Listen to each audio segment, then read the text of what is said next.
And I think we get here just as confused about where God is as we were ever confused about anything else. As a kid growing up, somewhere I got a picture in my mind. Now, I don't know whether I dreamed it or saw it, but in my mind, when I was thinking about God, He was a tall, elderly gentleman, stood on a cloud up in the sky, long flowing white robes on, long white hair, golden halo around his head, and sun rays shooting out of that halo, and a big stick in his right hand. Now, I don't know whether I saw that or whether I dreamed it, but one of the reasons I thought God was there is because every time the minister talked about God, he always pointed up there, so I knew he had to be up there somewhere. But then what really confused me, I noticed every time the minister wanted to talk to God, he always looked down here. He points up. Hell, no wonder we get confused as kids about where God is. And I looked and I looked and I looked and I looked, and I never could find God because I never did know where He was. And it took the big book Alcoholics Anonymous to tell me just exactly where I'm going to find Him. Page 55. You know, many years ago I was working for, not working, but I was involved in a halfway house in Tulsa, and I was heavily involved, and there was this young man there who'd asked me to be his sponsor, and he said, well, what do you think I ought to do? I said, well, it'd be probably a good idea if you had a job, you know, to start somewhere here. And he said, well, easy for you to say, I don't have any car, and I can't get back and forth with no money. Can't even ride the bus. And I said, well, I'll take you around and help you find a job, and then if you find a job, I'll take you back and forth till you can get a couple of paychecks, and then you can buy a car or do whatever you need to do. He said, fine. So I'm taking him back and forth to work, and one morning he told me a story that really helped me a lot. And he said, and this is the way the story goes. He said there was the 3 wise men of the East, he said, and they took from man the crown of life, the thing that would make us the happiest, and took it away from him. And they said, well, now we took it away from him, what are we going to do with it? I said, well, one of the guys said, I'll tell you what we'll do. We'll take it to the highest crevice on the face of the earth and the highest mountain, and we'll hide it up there, and he'll never be able to find it. The other 2 said, yeah, but you know how they are. They'll hunt and they'll search and they'll eventually find it. The third one said, I'll tell you what, we'll take it to the deepest crevice of the deepest ocean and hide it there, and they'll never think about looking for it there. But he said, yeah, but you know how they are. They'll hunt and they'll search and they'll eventually find it. The third one said, I'll tell you what we'll do. We'll hide it within himself, and he'll never think about looking for it there. Page 55, first paragraph. Said, actually, we were fooling ourselves. For deep down in every man, woman, and child is the fundamental idea of God. It may be obscured by calamity, by pomp, by worship of other things, but in some form or other it is there. For faith in a power greater than ourselves and miraculous demonstrations of the power in human lives are facts as old as man himself. We finally saw that faith in some kind of a God was a part of our makeup, just as much as the feeling we have for a friend. Sometimes we had to search fearlessly, but He was there. He was as much a fact as we were. We found the great reality deep down within us. In the last analysis, it's only there that He may be found. It was so with us. So we can only clear the ground a bit. If our testimony helps sweep away prejudice, enables you to think honestly, encourages you to search diligently within yourself, then if you wish, you can join us on the broad highway. Now, with this attitude, you cannot fail. The consciousness of your belief is sure to come to you. A God of your own understanding is sure to come to you with an open mind. You know, it seems as though all human beings are born with some basic knowledge deep down inside themselves, probably lying at a subconscious level. And that basic knowledge seems to be able to tell us what we should do and what we shouldn't do. It seems to be able to tell us how we should live and how we shouldn't live. And I'm sure a lot of people would like to refer to that as just plain old common sense. I think others might want to call it innate intelligence. Some might want to call it the conscience, and others might want to call it the soul. And I don't think it really makes any difference what we call it, as long as we recognize the fact that it's there. And if you're anything like I am, as far back as I can remember, I've always been aware of that knowledge. There used to be times I would be getting ready to do something, and some voice somewhere from within inside me would say, Charlie, I don't believe you ought to be doing this. And I wouldn't pay a bit of attention to it. I'd go right ahead and do it, and I'd just get in one hell of a mess. And that same little voice would say, see, I told you not to do it in the first place. Now, if that's true, and if that's God, then what that means to me today, if God dwells within me, then I've got my own personal God. I don't worry anymore about whether He's the God of the Baptist church or not. I don't worry whether He's the God of the Catholic Church, the Hebrew religion, or anybody else's God. If He dwells within me, then He's my own personal God, and He and I can come together in very simple, very understandable terms. This is one of the greatest pieces of information that I have ever learned, is that I can have my own God, and He dwells within me, and my knowledge comes from Him, and through Him I'll be able to find that power. Now then, am I ready to make a decision? You betcha. When He was a God of justice, when He was hellfire and brimstone, I wasn't ready to make that decision. But throughout this chapter, my concept of God has changed entirely, and I'm beginning to believe He just might be a kind and a loving God. And just maybe He'll start doing some good things for me, not hellfire and brimstone. And now I'm ready to make a decision. And I don't think it's by accident that the very next chapter is entitled, How It Works. You know, back on page 45, it said the main object of this book was to enable me to find a power greater than myself, which would solve my problem. And Bill's going to sit down here now, and he's going to write some of the best spiritual information the world's ever seen, a little formula called, or proposals, he called them, 12 Steps of Alcoholics Anonymous. And I can just see Bill there with a problem that he has. You know, we've got Protestants in AA, and we've got Catholics in AA, and we've got Jewish people in AA. We got a sprinkling of Muslims in AA. We got some Buddhists to come into AA at that time. And how are you going to write a set of steps or proposals that's not going to offend some of these people? Quite a chore for a guy like Bill, or anybody, to tell you the truth. The Oxford groups were coming from first century Christianity. They had those 4 absolutes, and they were really, really strong. They wouldn't give you any slack at all. They were more interested in the letter of the law rather than the spirit of the law. Bill was interested in the spirit of these things rather than the letter of them. That's why it's a spiritual program. So Bill had one gigantic problem here, try to write these steps in order to, in such a manner that it wouldn't offend anybody, and he accomplished that through the 12 Steps of Alcoholics Anonymous. These 4 absolutes that the Oxford group had said you were to practice absolute love, absolute purity, absolute honesty, absolute unselfishness. And these alcoholics were having a hell of a time being absolute anything except drunks, you know. And they said, Bill, we need to get rid of that kind of stuff. Also, they had made their own little steps, 6 of them, which came from the Oxford group tenets. And Bill could see loopholes in these steps that the alcoholic mind was slipping through. And he knew that they were going to have more strength. And he knew they were going to have to be expanded. But he didn't know how far. And in trying to satisfy that bunch, in trying to satisfy the people from all different religions, and in trying to satisfy those who didn't want God in here, Bill had a terrible time with it.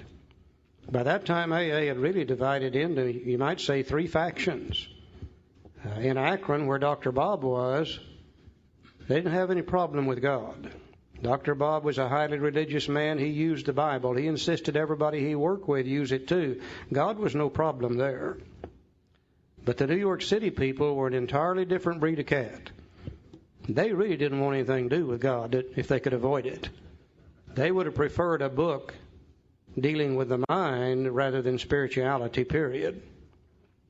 And there was finally a third faction that had said, well, let's talk about God, but let's don't talk about Him too much. Let's come down somewhere in the middle of this thing. So Bill's trying to satisfy them all. And he said he tried and he tried and he tried and he tried to get started on chapter 5.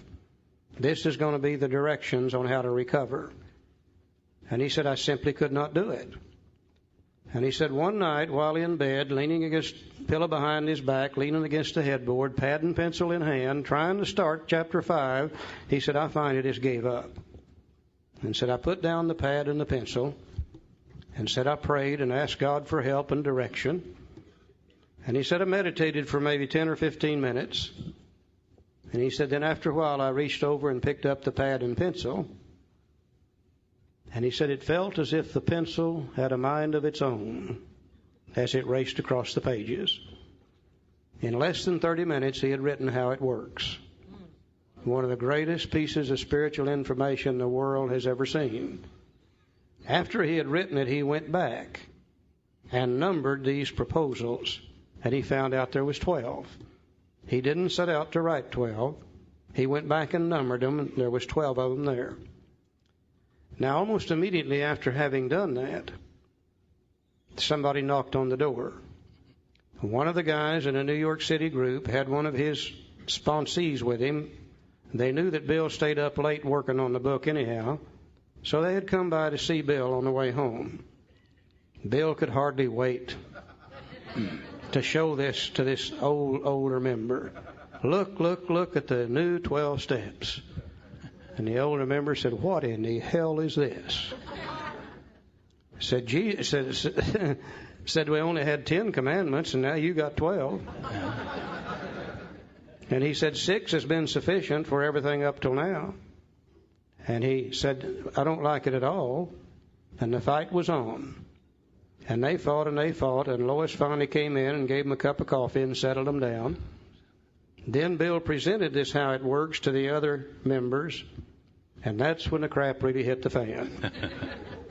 Because they began to say to Bill, this sounds too much like the Oxford Group Absolutes.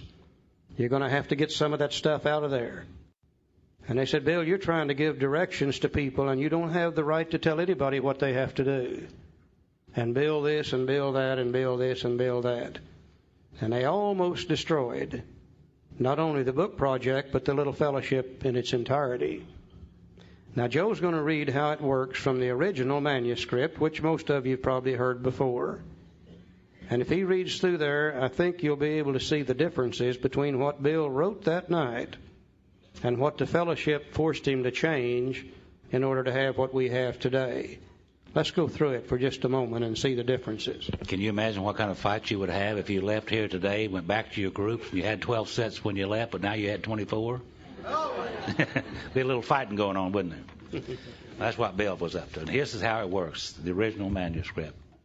He said, rarely have we seen a person fail who has thoroughly followed our directions. Not our suggestions, our directions. Those who do not recover are people who cannot or will not completely give themselves to this simple program. Usually men and women who are constitutionally incapable of being honest with themselves.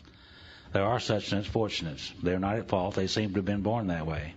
They are naturally incapable of grasping and developing a way of life which demands rigorous honesty. Their chances are less than average. There are those, too, who suffer from grave emotional and mental disorders, but many of them do recover if they have the capacity to be honest. Our stories disclose in a general way what we used to be like, what happened, and what we're like now.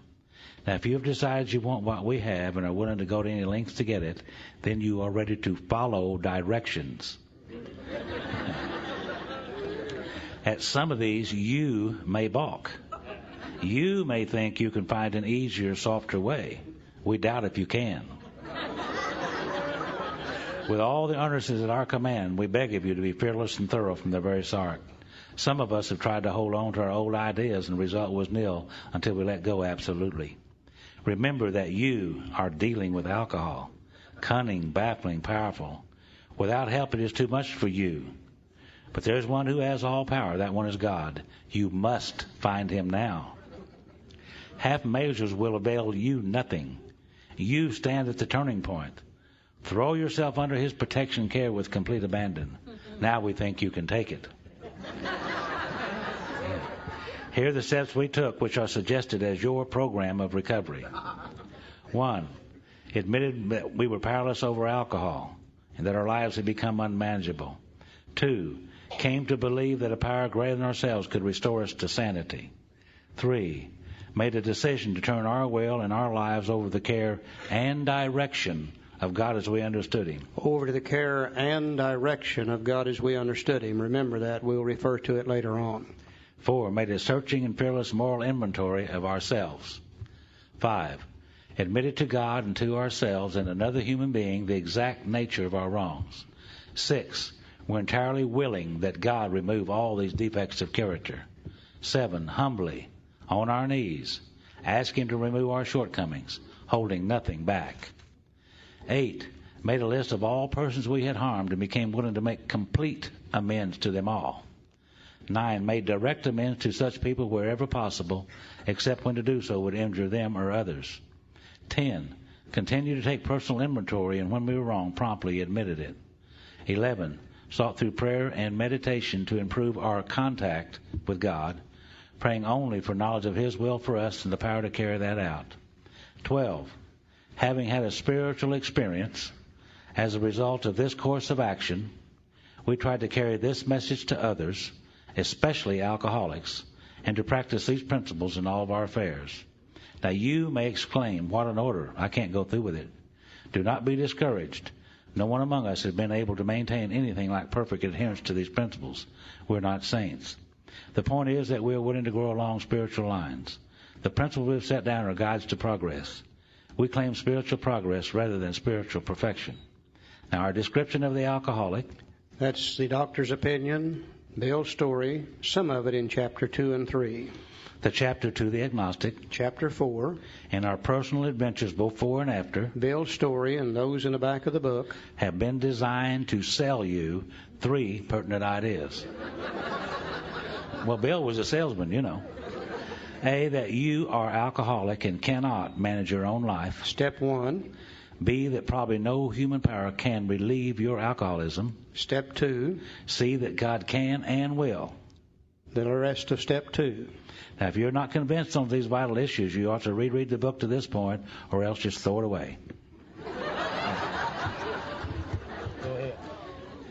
So you can see that Bill his intention was not just a set of suggestions. He was going to give real directions on how to work the steps and when to work the steps.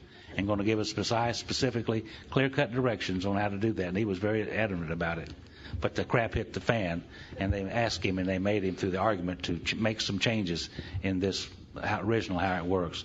And so today's how it works that we have in the book and the changes that was forced upon Bill.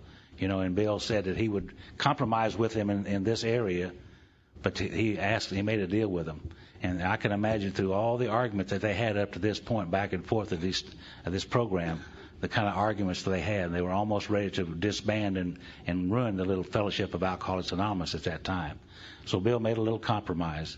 He said, I would from now on, I'll make these changes, but from now on, I will complete the rest of this book, or else you can do it. Well, they didn't want to complete the rest of the book. They wanted Bill to continue to do that.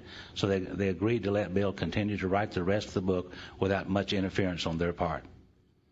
You got it almost sealed, Bill, when he wrote this and gave it to them, and they began to fight and argue over it, and they began to tell him he's going to have to change it. And remember, Bill's stubborn and bullheaded, just like the rest of us. And he said, no, I'm not going to change this. And they said, well, Bill, you are. Don't you remember? It's not your book, it's our book. That's the deal we made to begin with. He said, that doesn't make any difference. He said, I'm not going to change this part of the book. And they said, well, you are going to change it. And he said, what you guys don't realize is these aren't my words anyhow. He said, these are God's words. They came after prayer and meditation. And they said, we don't give a damn whose words they are. It's our book, and you're going to change it. And finally, Bill realized that if he didn't compromise, they would destroy this project and maybe the whole fellowship. And there was a non-alcoholic psychiatrist around in those days, and he made some suggestions. He said, why don't you change it from directions to suggestions? You'll still get your meaning across, and probably more people would accept it. And he said, well, you're saying you. He said, don't do that. Don't tell them what they have to do. Change that to we. Say this is what we had to do. Then you'll get your message across, and more people would probably accept it. And he said, well, you're saying must, change that to ought, and it will be more acceptable. Now, Bill very, very reluctantly made those changes. Now, today we don't know. If they hadn't made the changes, if they'd left it like it was originally, maybe instead of 2 million worldwide, we might have 10 million. But also, if they hadn't made the changes, instead of 2 million worldwide, we might only have 10,000. Who knows? Nobody knows. We just know this is the history behind this particular part of the book. Bill was cunning, baffling, and powerful also. Because he said, okay, I'm going to compromise with you, but you're going to have to compromise with me. And they said, well, what do you want? He said, I'm tired. I fought with you all I'm going to fight. He said, if you want me to finish the book, then you give me the authority to do so. And if you don't want to give me the authority, then you finish the book. Well, they didn't want to give him that authority, but they didn't want to finish the book either. So they very reluctantly agreed to that. Now, what Bill knew that they didn't know is 2 pages later, he's going to put directions and you and must right back in the book. He's had it in the book all the way up to how it works. They jerked it out, and then he puts it back, and that ruins some of the continuity of the book. But now that we see what happened, it makes more sense. The other thing that is so apparent is when he says back here about the 3 pertinent ideas. If I can find it again. I don't trust my memory that good anymore. Our description of the alcoholic, the chapter to the agnostic, and our personal adventures before and after have been designed to sell you 3 pertinent ideas. He's talking about the doctor's opinion in the first 4 chapters and the stories in the back of the book. And if we've been sold on those 3 pertinent ideas, A, that we're alcoholic and cannot manage our own life, then we're through with step 1.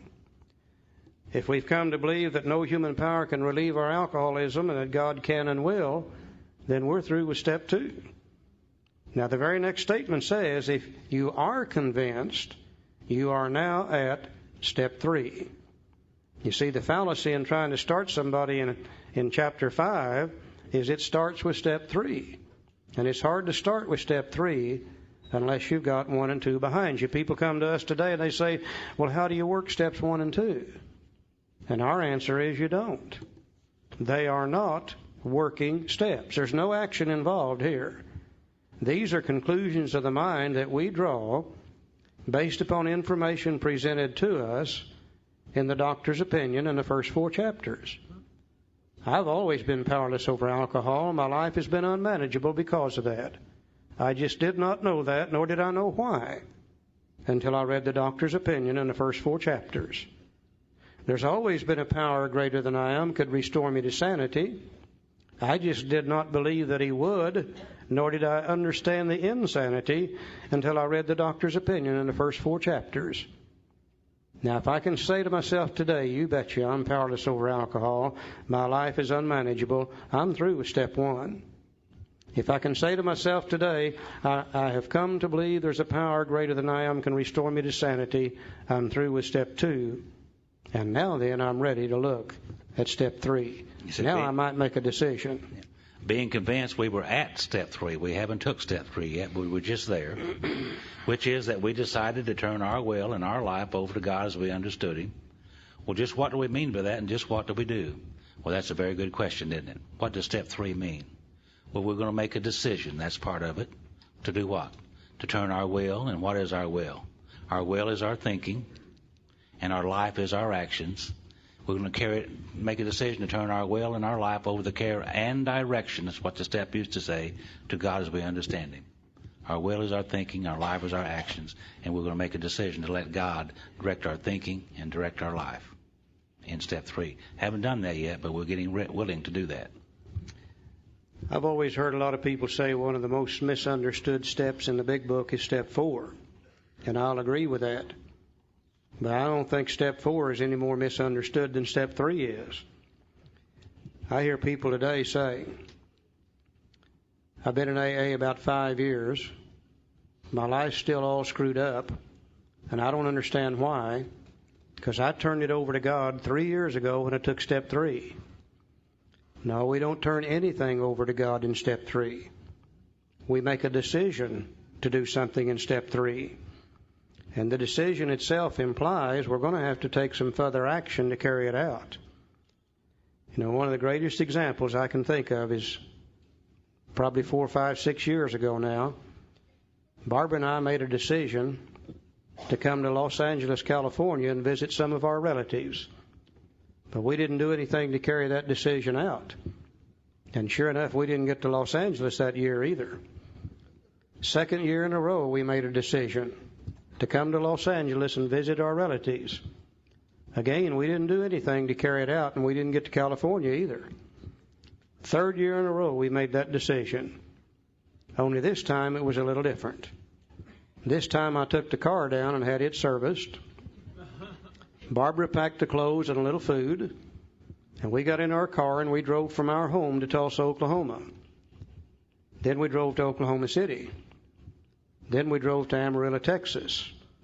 Then we drove to Albuquerque, New Mexico. Then we drove to Flagstaff, Arizona. Then we drove to Barstow, California. Then we drove to San Bernardino.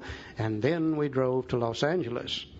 And by golly, one day we ended up visiting our relatives in Los Angeles. Not because we made a decision, but because we took the action necessary to carry out that decision. Now, what is it we're deciding to do? Well, we're making a decision to turn our will over to the care and direction of God as we understood Him. What is our will? Well, our will is nothing more than our thinking apparatus.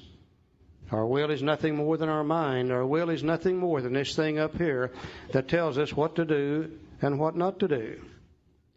You know, a good example of the word will, tying it together with mind. And let's say that some of us are beginning to approach the end of our lives, which a few of us in here are, and we've gathered up a few material things and we become concerned with what's going to happen to them when we pass on. We'll go down and sit down with an attorney. And we'll tell that attorney what we want done with these things. I want this to be my spouse's. This is to go to my daughter. I want this to be my son, and etc. Now, that attorney will take my thinking coming from my mind that day, write it down in legal terms on a piece of paper. I'll sign it, the attorney will sign it, and we'll put it in a safe. Now, a year or 2 or 3 later, sure enough, I kick the bucket. And if my family's like most of them, they're going to call the undertaker and say, come and get him ready, and let's get him out that cemetery about as soon as we can. And a couple of days later, they all gather out at the cemetery. They have me suspended over a hole in the ground. They're all standing around that hole. Somebody says a few words and gives a little prayer.